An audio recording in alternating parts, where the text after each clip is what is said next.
بسم اللہ الرحمن الرحیم۔ السلام علیکم viewers, welcome to health strong. امید کرتا ہوں کہ آپ سب دوست خیریت سے ہوں گے۔ دوستو، آج کا ہمارا پروگرام خوبانی کی گری پر ہے۔ جو لوگ خوبانی کی گری کو توڑ کر کھاتے ہیں یہ کس حد تک خطرناک ہے؟ کیا آپ بھی خوبانی کی گری توڑ کر کھاتے ہیں؟ یہ کس حد تک خطرناک ہے جان کر آپ کے ہوش اڑ جائیں گے۔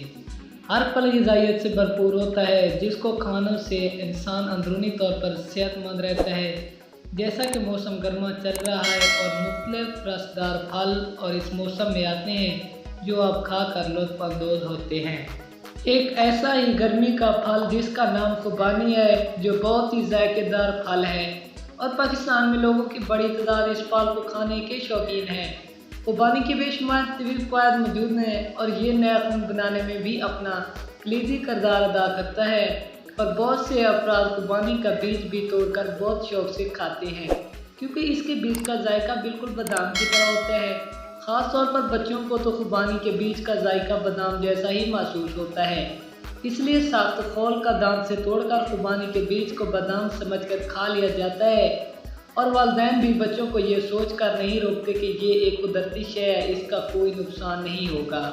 خوبانی کے بیج کے حوالے سے ایک مفروضہ بھی کافی عام ہے، جس کے بارے میں ہم آپ کو بتانے جا رہے ہیں۔ خوبانی کے بیج کے حوالے سے کہا جاتا ہے کہ یہ کینسر کے مریضوں کے لیے کافی فائدہ مند ثابت ہو سکتا ہے، کیونکہ اس کے اندر ایمگڈالن نامی جیز پایا جاتا ہے، جسے وٹامن B17 بھی کہتے ہیں، اور چونکہ یہ ایک قدرتی شے ہے اس لیے اسے کھانے کا کوئی نقصان نہیں، جبکہ یہ مفروضہ غلط اور نقصان دہ ہے۔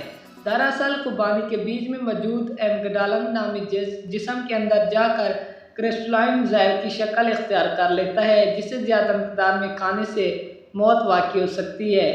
علاوہ ازیں خوبانی کے بیج کی کم مقدار میں کھانے سے انسان کا سر چکرانا، الٹی اور شریانوں کو نقصان پہنچانا شامل ہیں۔ خاص طور پر کینسر میں مبتلا افراد کو تو اپنی خوراک کا بہت خیال رکھنا چاہیے اور سنی سنائی باتوں پر یقین کرنے سے گریز کرنا چاہیے۔ کینسر کا کوئی علاج نہیں ہے، الگ الگ طرح کے کینسر کا مختلف طریقوں سے علاج کیا جاتا ہے، اور اس دوران زہریلی اشیاء کھانا یا بغیر ڈاکٹر کے مشورے سے کچھ کھانا خودکشی کے مترادف ہے۔ دوستو، یہ تھا آج کا ہمارا معلوماتی پروگرام کے حوالے سے اپنی قیمتی رائے کا اظہار ضرور کرنا ہے۔ اگر آج کی یہ ہماری چھوٹی سی ویڈیو پسند آئی ہو تو ویڈیو کو لائک، چینل کو سبسکرائب ضرور کر دیں۔ اسی کے ساتھ اجازت چاہوں گا، اپنے دوستوں اور اپنے اہل خانہ کا بہت زیادہ خیال رکھیے گا۔ اللہ حافظ، والسلام۔